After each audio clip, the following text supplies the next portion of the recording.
Hello friends, welcome to my channel. আজি এটা বহুত গুৰুত্বপূৰ্ণ বিষয় আলোচনা কৰিম।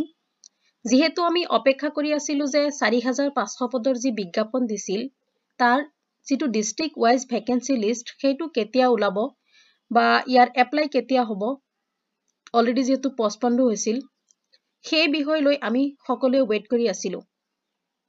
আজি এটা বহুত ভাল খবৰ আহিল যে 4500 পদৰ ডিস্ট্ৰিক্ট ওয়াইজ ভ্যাকেন্সি লিষ্টটো অলৰেডি পাবলিশ হৈছে আৰু ইয়াৰ এপ্লাই চলিব 8 মাৰ্চ অৰ্থাৎ আজিৰ পৰা 8 এপ্ৰিললৈকে মুঠ এক মাহ চলিব।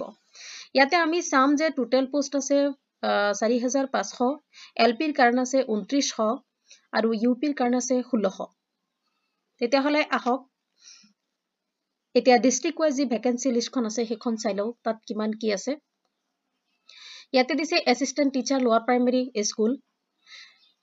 এলপিৰ যি এসিস্ট্যান্ট টিচাৰ আছে আসামিজ মিডিয়ামৰ টোটাল ইয়াত চাম বৰপেটাত আছে 103, বিশ্বনাথ 104, এনেকৈ বহুত কেইখন ডিস্ট্ৰিক্ট আছে আমি এটা এটাকে চাই নাথাকো। ইয়াতে টোটাল চাও আমি কিমান আছে। প্ৰথম টোটাল আছে 2325টা পদ আৰু কোনখন ডিস্ট্ৰিক্টত হাইয়েস্ট আছে আমি সেইখন চাম। ইয়াতে লখিমপুৰ যি ডিস্ট্ৰিক্ট আছে এই লখিমপুৰ ডিস্ট্ৰিক্টত হাইয়েস্ট আছে, ইয়াতে দিয়া হৈছে 178। আমি নেক্সটলৈ আগবাঢ়ো। এলপিৰ এসিস্ট্যান্ট টিচাৰ বেঙ্গলী মিডিয়ামত আছে টোটাল 475টা পোষ্ট। এসিস্ট্যান্ট টিচাৰ এলপিৰ বড়ো মিডিয়ামত আছে টোটাল 55টা পোষ্ট। নেক্সট এসিস্ট্যান্ট টিচাৰ এলপিৰ গাৰো মিডিয়ামত আছে টোটাল 36টা পোষ্ট আৰু এসিস্ট্যান্ট টিচাৰ এলপি হামাৰ মিডিয়ামত আছে টোটাল 2টা পোষ্ট। মণিপুৰী মিডিয়ামত এসিস্ট্যান্ট টিচাৰ এলপিৰ কাৰণে আছে 7টা পোষ্ট। এতিয়া আমি চাম গোটেইখিনি মিলাই assistant teacher of lower primary school grand total আছে 2900 মানে 2900। নেক্সট চাম আমি ইয়াতে আছে assistant teacher upper primary school. Upper প্ৰাইমাৰীৰ কাৰণে এসিস্ট্যান্ট টিচাৰৰ টোটাল আছে ইয়াত 616টা পোষ্ট আৰু প্ৰথমতে চাম বৰপেটাত কিমান আছে আমি 24, বিশ্বনাথত 20, ইয়াতে গোটেইখিনি মিলাই unreserved OBC MOBC tea tribes SC ST PSTH PWD গোটেইখিনি মিলাই আছে। তাৰ পিছত আছে বেঙ্গলী মিডিয়াম ইউপিৰ কাৰণে এসিস্ট্যান্ট টিচাৰৰ মুঠ আছে 103টা পোষ্ট।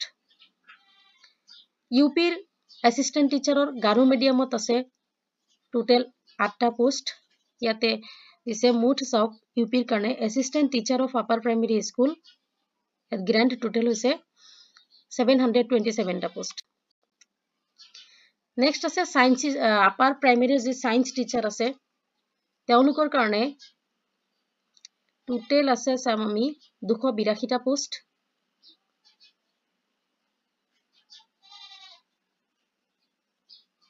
নেক্সট চাম ইউপি সায়েন্স টিচাৰ বেঙ্গলী মিডিয়ামত আছে 51টা পোষ্ট। ইয়াতে science teacher of upper primary school grand total আছে 333টা পোষ্ট। তাৰ পিছত আহিছে ইউপিৰ হিন্দী মিডিয়ামৰ কাৰণে হিন্দী টিচাৰৰ কাৰণে আছে টোটাল 429টা পোষ্ট আৰু ইউপিৰ যি হিন্দী টিচাৰ আছে তেওঁৰ বেঙ্গলী মিডিয়ামত হ'ব 111টা পোষ্ট আৰু ইয়াৰে Hindi teacher of upper primary school আছে গ্ৰেণ্ড টোটাল 540টা পোষ্ট। এইখিনি আছিল আমাৰ ডিস্ট্ৰিক্ট ওয়াইজ ভ্যাকেন্সি লিষ্টৰ মানে তালিকা।